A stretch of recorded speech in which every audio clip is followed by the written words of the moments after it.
Hello everyone, in this video we are going to look how we can configure the DNS server in Cisco Packet Tracer. Like if you are able to access any website, how you are able to access. You are typing only the domain name and the website is opening. So in that one, in the background we have the DNS server who is taking care about the domain name to the IP address. So we will see how we can configure in the Cisco Packet Tracer, how we can test that one we are going to verify in this video.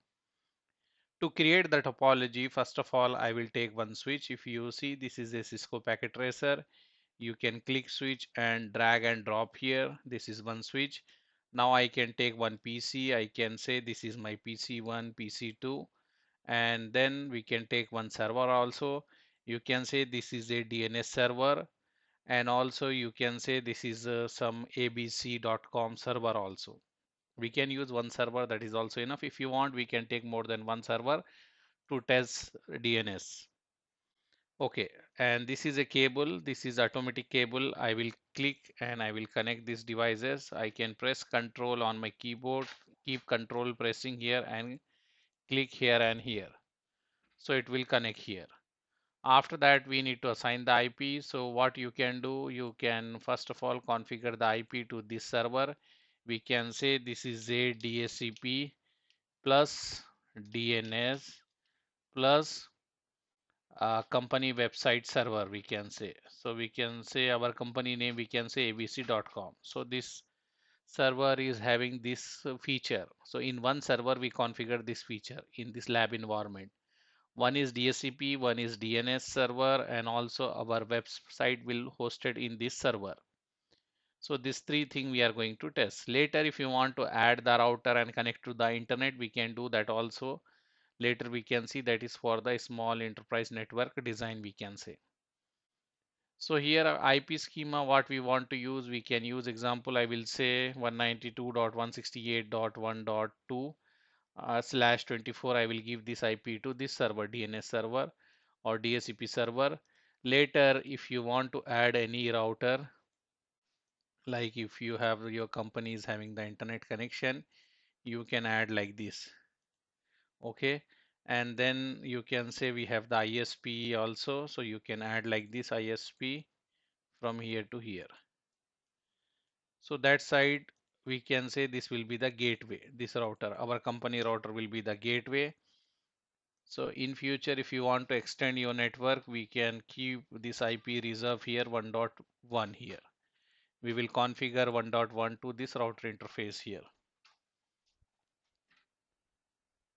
And then what we can say here, we can say this is a DHCP, DNS and abc.com server, and now we can configure the IP. So I will click here. First I will go to the desktop, then I will go to IP config. I will write the IP. I will assign the IP. For server, we can assign the IP manually.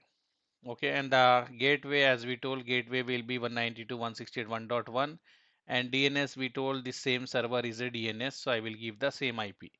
Okay, so this way I configure, and after that if you want to configure the DNS or DHCP, so you can go to the services and here click DHCP, and this DHCP service is off. We can on here, and what gateway you are planning to give, you can write that gateway 192.168.1.1, and DNS server IP we can give 192.168.1.2, and we can say start IP giving from 192.168.1.10, and how many computer we have, example we can say give to 50 device. We are not using TFTP or WLC controller, so just click save. So our DHCP server is configured and our machines will get the IP from the DHCP. If you go to any machine and click here DHCP, you will get the IP from the DHCP. You can see here. We are using this whole topology for VLAN 1 only. Later, if you want, we can do for different VLAN and we can do the inter VLAN routing. It will work. Okay, so DHCP server is configured perfectly, and also if you see you are getting the DNS here, so we need to configure the DNS also. So how to configure DNS means you can look here, you will see DNS somewhere written. Here is a DNS, so you can power on the DNS and give here name. Example, I will say abc.com, and a record we will take. Here we need to put the IP. So the same IP we are saying our website abc.com is having the same IP. What IP we have for DNS. So I will put that same IP here and then click add. So if anyone is trying to type here in the browser abc.com, the request will go first to the DNS server because they have the DNS entry, and DNS will give the IP, then it will come again and then they will go to that particular IP and fetch the website information and bring here. We can see. If you want to check, you can click simulator, okay, and go here and go to this web browser and type here abc.com abc.com and press enter. You can see here we have which packet. You can minimize and you can see we have here DNS. So DNS is going and he's going to bring the IP. If you want to open, you can click open and you can say what is going outside. Here information will be available. If you open here, you can see they are saying this is the source IP. This is a destination IP. Okay, why this IP destination? Because this is a DNS packet. They need to go here and ask. They are using the UDP and DNS header is this one, and you can see they are sending the question. They are sending the query saying that one, I want to go to abc.com. I need the IP address of abc.com.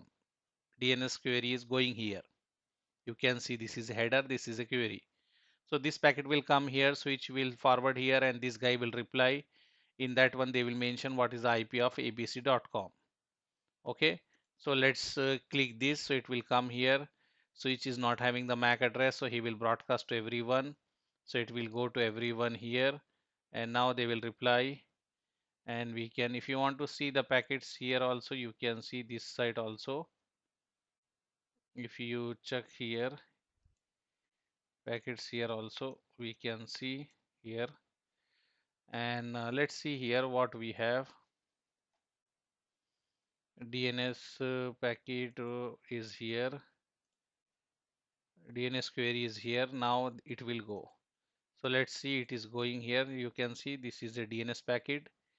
It come here and then it will go to the server. He will ask. So if you open this, you can see here this is a DNS query. So they are asking, I need the IP of this one. And outbound, this is a outbound means this server is replying. So server is replying. You can see this is a question they are asking and server is giving the answer. He is saying if you want to go abc.com, this is a IP of abc.com. Server is replying, that is a outbound.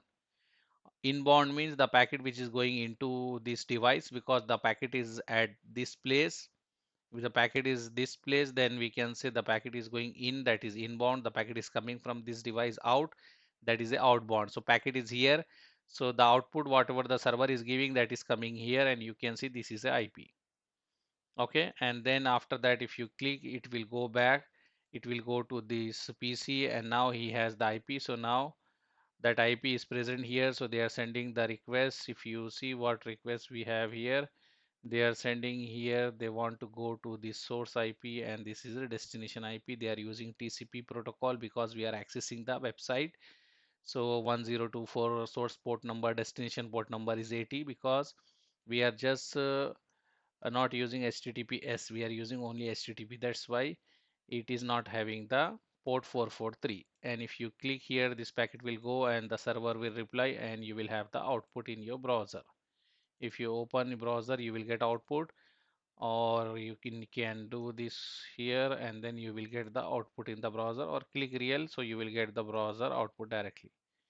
See, the website is loaded here. So first what they done, DNS go there and they get the IP of the abc.com and it come back, and then it go and they fetch the website and bring back here. So this way DNS is working. This is a small scenario. Later, if you want, we can configure this gateway and we can configure the ISP router, and this guy can go outside also. We will test that one. So in this video, what we learn, how to configure the DNS and DHCP, and how the DNS is working, we tested here. Thank you. Bye.